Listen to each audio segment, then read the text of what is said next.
Welcome to the Triple P podcast, Preds, Pucks, Pinoys, hosted by Justin Bradford and Matt Best. Hello, welcome to Triple P. Oh my God, what is happening? Preds, Pucks, Pinoys, Justin Bradford and Matt Best. It's going to be this kind of season, folks. So we should expect this tone for a while, and I should crack this open. All right. There you go. It's Matt's turn to have a beer. It is. It's Friday, and I'm not working for once. Look at me go. How about that?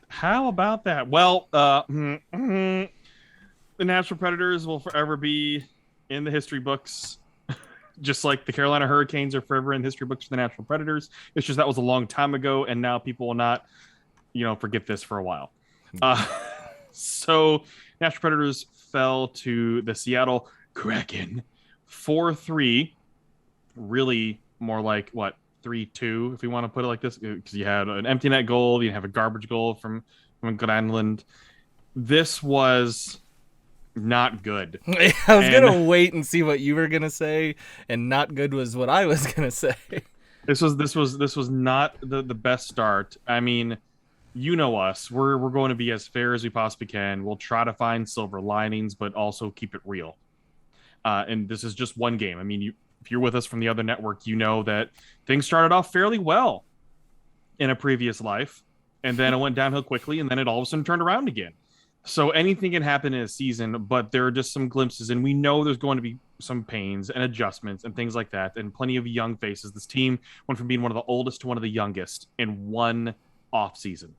Went from one of the oldest to one of the youngest. Now, granted, you did have one player skewing the age a lot.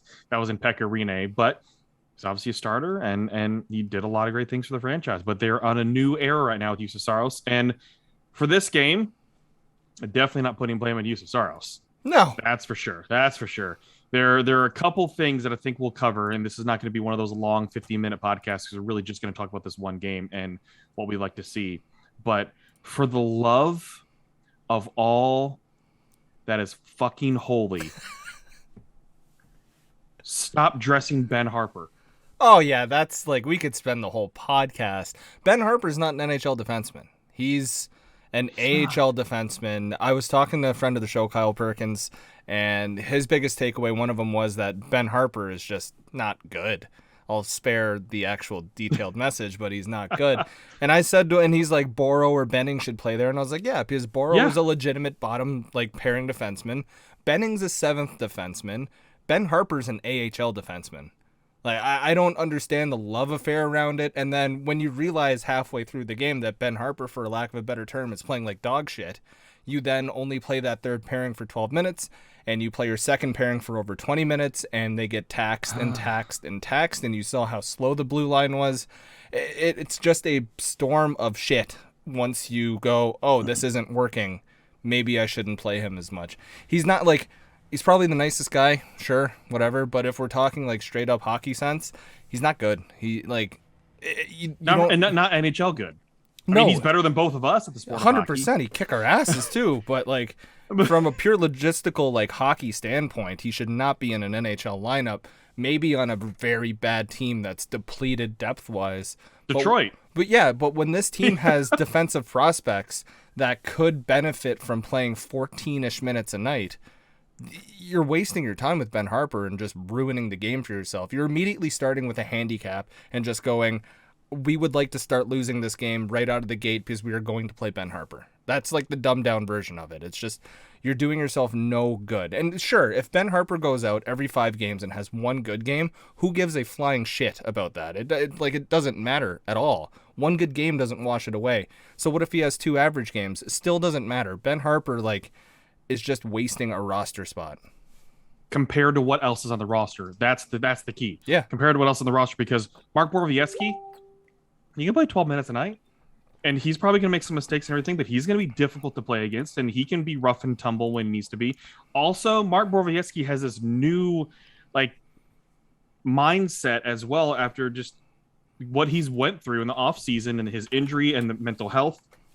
He's fired up and ready to go. The look on his face when he got introduced, he did not look like a happy camper to be a scratch. No. I mean, I know they didn't cover it on the broadcast, really, but when they started introducing the scratches, you see Rocco Grimaldi, You see Matt Benning, and it's awkward. And you see Mark Borowiecki, and the look on his face was like, I just want to be in the freaking ice, just warming on. Because he looks at Ben Harper and goes, what did Ben Harper do? Like, after the game, he'll look at Ben Harper and go, he hit, Boro does it better.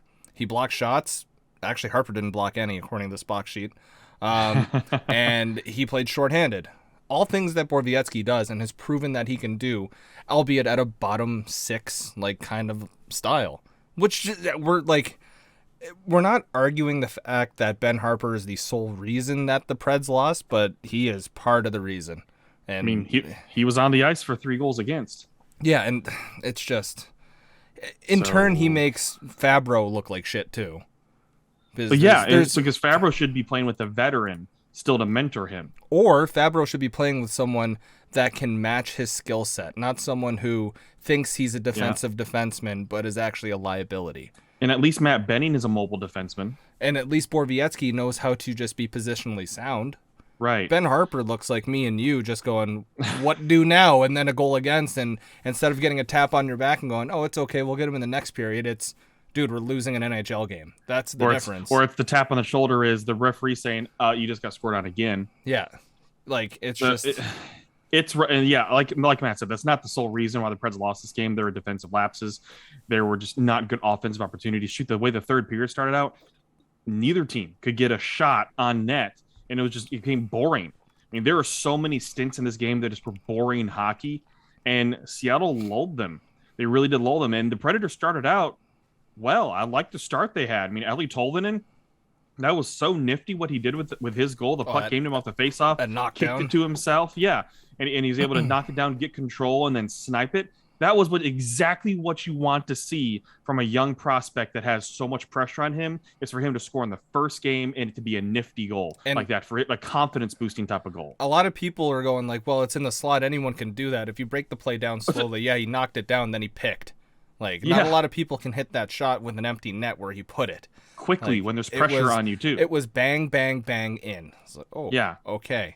If there's one shining star from this whole game, it has to be just Tolvanen.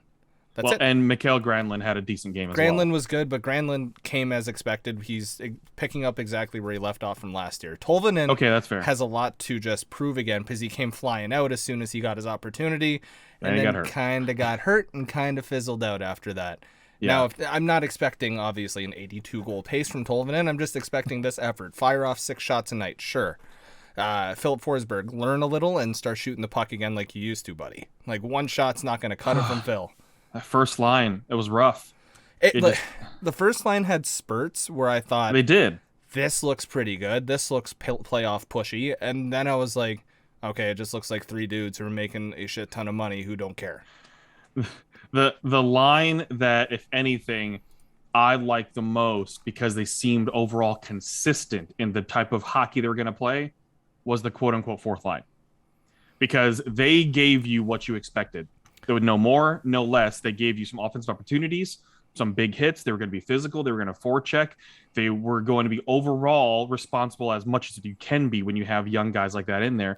But they came as expected. And that's what I liked out of that fourth line more than anything else. I feel like the fourth line, though, across any hockey team is the easiest to achieve. You know what I mean? It is, but I mean, they didn't disappoint. No, right. You can plug in so many players into the fourth line and go, okay, you're a checking line, you're an energy line. And they'll just go, okay, because I got to show it or I'm off the team kind of thing. But at least they had offensive opportunities, too. They did, but, like, a fourth-line goal should be considered a supreme bonus. The fourth line shouldn't ever be, like, our top 3 talking points. If you want a successful hockey team, like, the fourth line should be a throwaway sentence, like, towards the end of the podcast where you go, you know what, Trenton Sissons and Jeannot played pretty good. When they were out there, they played defensively, they played good, and that's all we needed from the fourth line. It shouldn't be like, yeah, but the fourth line played good, and I'm not like making fun of us for bringing up the fourth line. It just kind of shows the third line was kind of invisible. I mean, putting Nick Cousins on your power play is very questionable, and giving Philip Tomasino 0 power play time, very questionable. There's a lot of things that Hines needs to work out within the first couple weeks, and the good thing about being a quote-unquote retool team is that he's going to get a little more leeway to do it. The fact of the matter is now that some fans and some people will still look at this Predators team and go, yeah, but they can be competitive. It's like, no, that's not this season. They will be fun to watch at times. They will steal some games. They'll hang in close against some teams. But often nights, they're probably going to look a little overmatched unless something magical clicks. And that's not a bad thing. It's just where this franchise is right now. So if we want to look at some of the advanced stats, we're not going to spend too much time on it, but if you look at natural stat trick, and just to go along with what we were saying about Ben Harpur, and to look at the expected goals for, oh boy, not good. The XGF percent for Ben Harpur was 16.34. The difference was negative 62.38. The expected goals against was 0.56, which was the highest in the team aside from Dante Fabro, but their defensive partners, Fabro was at a 0.57. That's bad.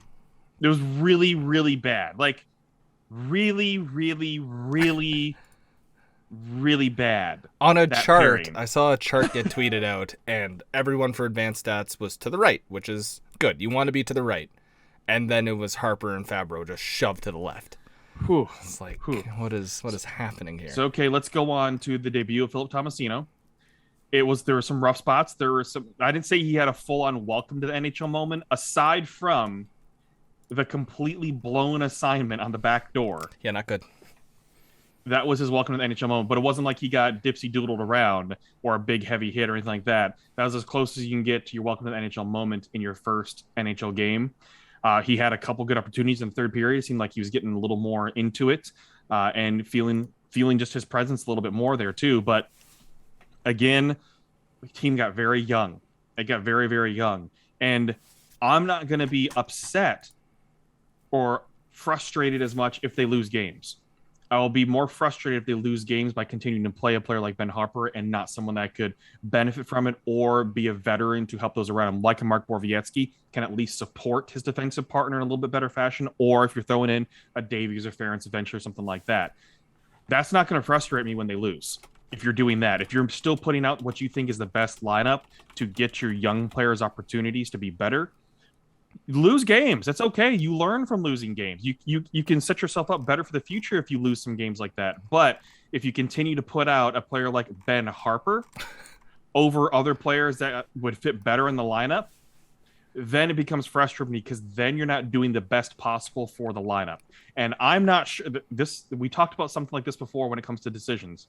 I'm not sure if that is a David Poile saying you need to play him, John Hines, or if that's John Hines wanting to play him, because talked about this in the press box last night, and you confirm this for me, please, Matt, because you have watched so many different NHL teams, and I mean, just not being in Nashville. Basically, every single NHL coach has one player that for some reason is their favorite player, and they play them all the time, and everyone else in the stands, every single writer, every statistician, everyone's like, why the hell does this guy keep getting ice time? This one guy is a thorn in the side of a fan base that does not need to be out there. And it's like, it's not a unique situation to Nashville. This happens on every single team. Yeah, it feels like Ben Harpur must have blackmail on someone is what's happening. Because I try to come up with the arguments to put a guy like him in the lineup. He's 26 years old, but yeah, he's never been a guy who had that promise of being a top 4 defenseman. Yeah, he was drafted in the 4th round, but you go through his junior stats, he's good at one thing and one thing only, and that's playing defense. Well, it turns out he's kind of shit at playing defense. So what do they keep doing? Trotting him out. He's 26 years old, but he's bounced around for a couple teams now and has had opportunities. He's had top 4 roles across all of these teams at some point, and it hasn't worked out. When is it time to say, no mas? This is the end of this. We need to say goodbye to the Ben Harpur experiment. I don't like being overly negative about players and talking down to them, because at the end of the day, they're playing a sport that I wish I could play at the level they're playing or have the skill set. Because if I ever saw Ben Harpur on a pond around me, he'd skate around me in circles and I'd feel like he's Wayne Gretzky and I'm an idiot. But when it comes down to just the professional side of things, he is a detriment to this lineup. He's not providing anything, like you said, where a young guy like Davies can step in and get his lumps right away, just like a Tomasino did. He got his lumps. He had one shit play, and then he was like, maybe that's what it's like.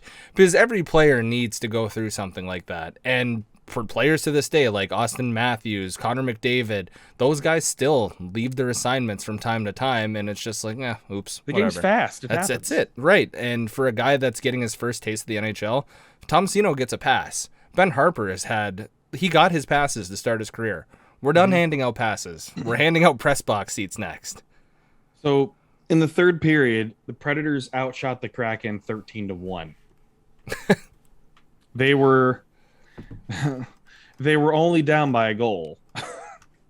They outshot 13-1.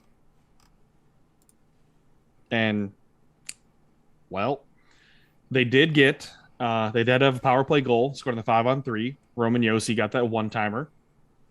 It was nice to see that happen. Mikael Granlund, that we talked about him. I mean, he had a 3-point night, so a good start for him, wearing the A as an alternate captain. Totally deserved, his leadership. By the way. Yeah, totally deserved with the way that he's just come along as well, too.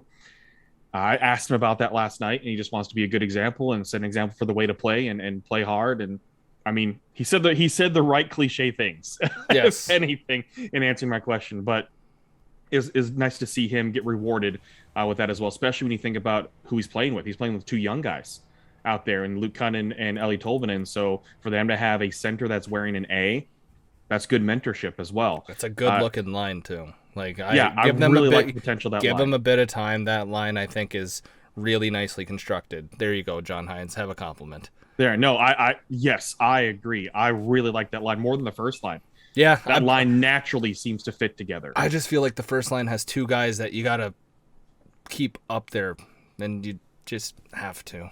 You have to. I have like this one. There's no rhyme or reason. They just have to be up there because if you're eventually going to trade them, you got to get some sort of value out there, and you need that ice time. Yeah, you can't just straight up buy them out. I mean, you could, but that just hurts at that price. The second line for the Predators, the Glenlund line, looks like a first line of a rebuilding team. Yeah. It's good. Like, it's a good line. They're not going to blow you away, but they're going to show a lot of good damn potential is what I think is going to happen. That's one of the reasons why I made my prediction about Cunnin. I think he could have a very good season overall, too, because he could really step up in his role. Now, we are all over the place because we didn't have an agenda. The agenda was talk about the damn loss. Which is fine. Which is totally fine. Let's discuss power play unit number 2. Okay. So, you mean your parts and pieces power play? Yeah, the first power play unit makes sense. I mean, in terms of what you're putting out there overall, it was just funny because in the press box, this is the first time like everyone's together. It's obviously my first game because I've been traveling all the time and missing because of other duties with work and things like that. So we were back squeezing the press box, number one, folks. It was definitely a weird feeling, and also weird to wear a suit for the first time to a hockey game since March 2020. My God. Yeah, it's been that long. I wasn't on camera last season, so why would I wear a suit? But we're all kind of looking out there like, okay, well, let's see what they do with the power play. Okay, first unit, that makes sense. Second unit, okay, he makes sense yet. Okay, Cunnin, yeah, okay, you're going to put Glass up there. Okay. And Cousins is at the point. Yeah. Yep. That's where I'm like, Yep. So if you're going to be on the power play, which is typically when you want to expose players to an opportunity to where they don't have to be as defensive minded, that's where you slide in Philip Tomasino to put him in a situation where he can hopefully be successful. Yep. Because at least he has an offensive upside, and maybe I wouldn't put him at the point necessarily because there is still more responsibility there if a puck gets past you, but he should be out there. Just like if, for instance, if you're going to play young guns later on the defensive units, like a Ferentz or a Davies gets called up, I'd like to see them on a power play unit. You put players in positions to be successful. Overall, I do like where they have Tomasino in the lineup with Cody Glass because I think those two could work off each other well, and I'm okay with them being out there with Nick Cousins for the time being because of what he could provide a little bit of protection for some of these guys at even strength. And at even strength and be a physical player in front of the net, things like that, and give them an opportunity to succeed. On the power play, I'd rather have Tanner Jeannot out there than Nick Cousins. That second unit, it should be Cunnin on the half wall. It should be Glass creeping around the slot and like rotating between the slot and like the left side point and just going back and forth, or it depends where you're at, where Ekholm is at the time. Hines had Carrier out there for a second, and I was like, I hate two defensemen out at the same time. And then it morphed into Nick Cousins, and I was like, never mind, I hate this a lot more. Because that just doesn't work ever, not even once. Like, my hierarchy of hating things on the power play goes double defenseman, and then why the hell are you on the power play? Those are the two things like that I just don't get. Tomasino's good at, we've watched him being a two-way player. He's a distributor, and he's a guy that knows how to chase the puck and get to the spots where he can create offense. He doesn't sit around, he creates offense. Sounds like someone you'd really like on your power play. Yeah. Matt Duchene's a guy who we give a lot of shit to, but he knows how to go to the front of the net. Duchene's not afraid. He will charge in there like a bull in a china shop, which is really just what you need. He's a better Tanner Jeannot. Cody Glass, offensive upside, I understand that. Matthias Ekholm, offensive upside from your D side. Luke Cunnin, potent shot on the left side, potent shot on the right side. He's good. You can play him on the half wall. Just what the hell is Cousins' role there? Like, his role, like you said, on 5-on-5 is kind of just be not big and brash, but just be a bit of a physical guy and just add a different element to Glass and Tomasino. Yeah. You don't need that element on that power play unit. No. You need a Tomasino. You need, Jesus, give me Carrier again. Give me double defenseman before you trot out Nick Cousins. There's so many things that I hope John Hines just goes, well, we worked on this in the preseason, and we worked on this in camp, and it looked good, but you know what? It looked like shit, so we're not doing it anymore. Like, these are just a bunch of things that we see out of one game. It's going to take 3 or 4 games for us to decide if they're a trend or not. That's in my book.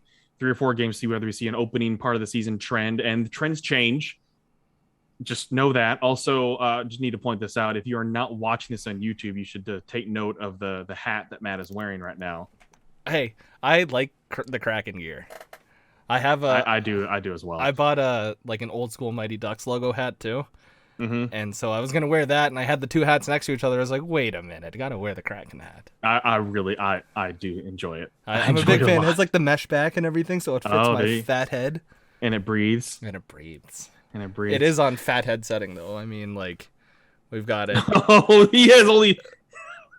I've got a big head. It's a full-on adjustable, and folks, he only has 2 pegs left. That's all I've used is 2 pegs. That's it. Oh, 2 pegs. That's it. Just 2 pegs. That's what they call you, Justin. 2 pegs, Bradford. I'd have a different career if that was the case. We'd be making a lot more money. Probably. Be a lot more sad at the end of the day, but yeah. I mean, I'd be recognizable on Twitter. That's for sure. You would be.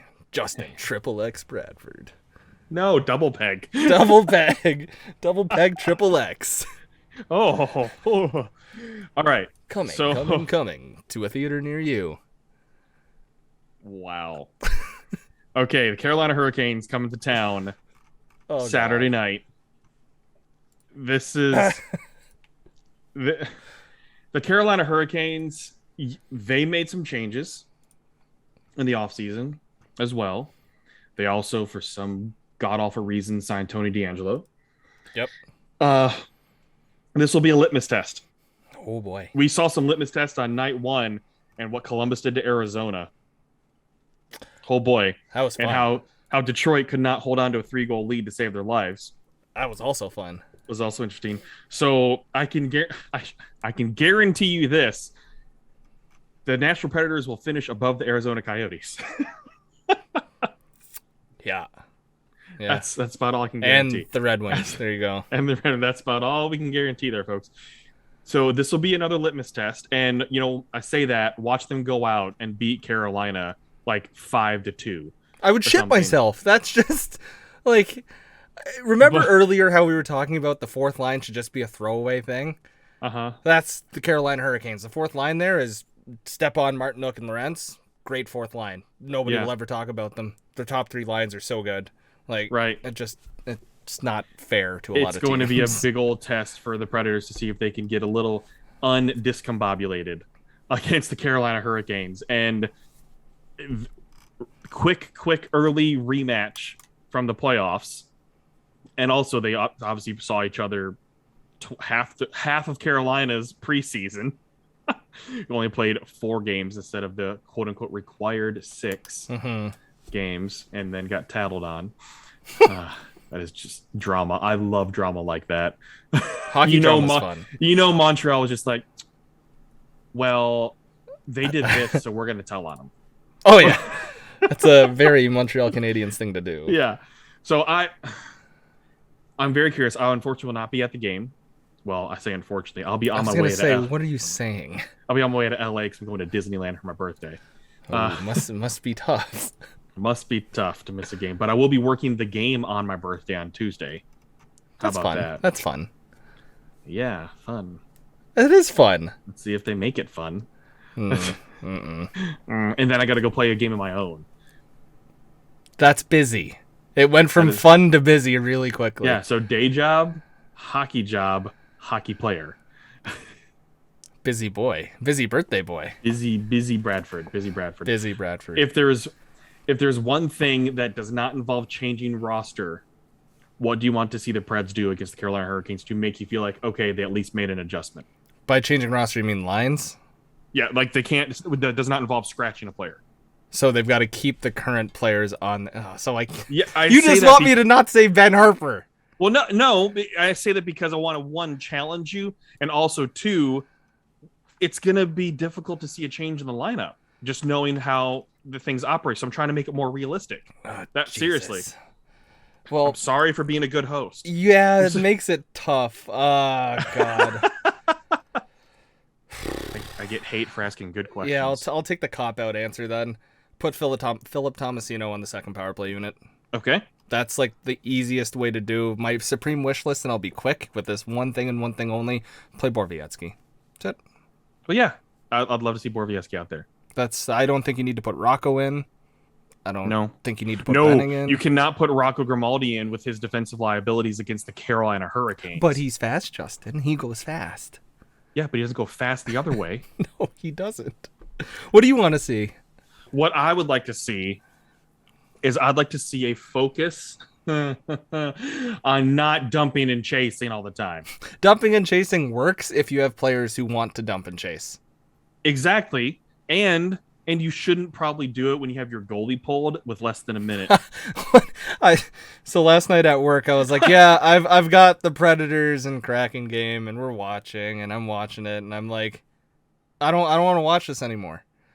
When you dump and chase with the goalie out, you're basically saying we have no offensive structure. And you're saying it's okay if we turn it over. Yeah, it's saying we're going to try and outwork you. Do that for the other, 58 minutes of the game. Not the last 2 minutes.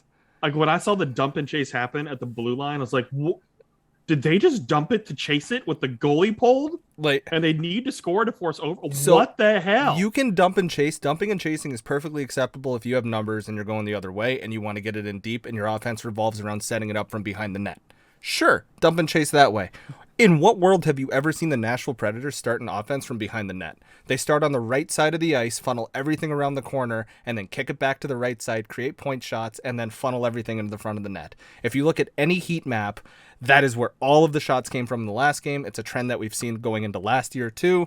The heat map at 5-on-5, according to Natural Stat Trick, is just high right side, and then you can see where all the rebounds kick out. That's the Predators. And if me, Joe Schmo, at 27 years old, can figure that out, you've got some real shit problems.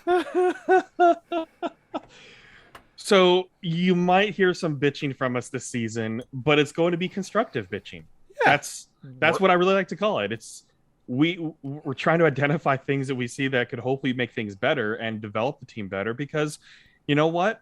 We get more listeners if the team does well overall. That's just how it naturally works. So yeah, we'd like to see the team do well. I'm not going to cheer, but I'd like to see them do well. It's good for the city. It's good for them. It's good for their personalities and everything too when they do well, but make better decisions. You know how much more fun it'll be for us at the Stadium Series if they're exciting? They can be shit, but they can be exciting. There's a huge difference there. You can also be shit and be god-awful on the ice. And I'm not saying they were god-awful, but they weren't good. There's just definite signs of god-awful, though. Trend towards the other direction. Show us some growth. Let me have fun beers at the game and not this team makes me sad beers. Oh, boy. All right, folks. He's at Best of Matt. I'm at Justin B. Bradford. You can also find us at Triple P Podcast _ and Triple P Podcast on Facebook as well. Make sure you're subscribing to us. We're on Apple, Spotify, Google, wherever you get the podcast. We are on there, and give us a listen and interact with us. And hey, I'm sorry, we posted plenty of things about Disneyland on Sunday and Marvel and Star Wars, so you're just gonna have to deal with that as Matt flips me the double birds. But as always, we do appreciate you tuning in and listening in. If there are certain things that happen during a game that you really want to hear our opinion on, tweet it at us. We love to have topics that you want to hear us discuss and want our opinions on, or if there's anything pop culture wise that Matt needs to catch up on. I finished Barry. All right, and I know my to do is Ted Lasso. Yes. So I know I have to do. It's not just on Matt; it's on me as well. Ted Lasso's done now. Season 2 it's finished. Like, yeah. So And I have to. Only Murders in the Building has been a fun one for me. A really fun one on Hulu. I need to catch up. It's fantastic. There's only one episode left in the season, so that's been incredible. And then I still need to watch that documentary about the weight loss church. What? We'll talk about that off the air. All right, folks. Well, thanks so much for tuning in. We appreciate it. We'll talk to you next time. Goodbye.